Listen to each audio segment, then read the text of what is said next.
Welcome back to another technical deep dive here in the debug zone. Today we're tackling a big question and breaking it down with insights from other users. Hopefully this clears up some misconceptions and helps you get the answer you need.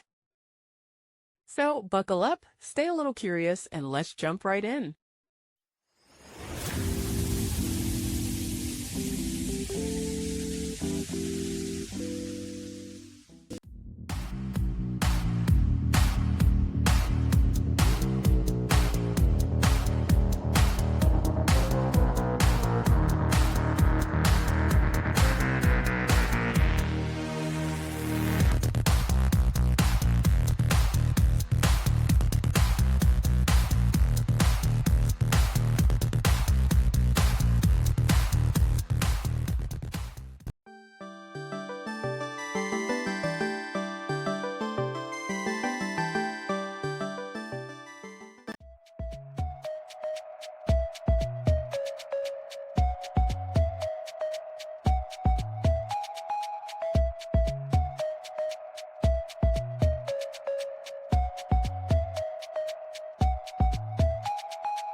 And that's a wrap.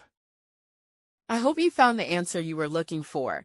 If you did, take a second to hit that subscribe button. It really helps out. And let me know in the comments which solution worked best for you. See you next time in the debug zone.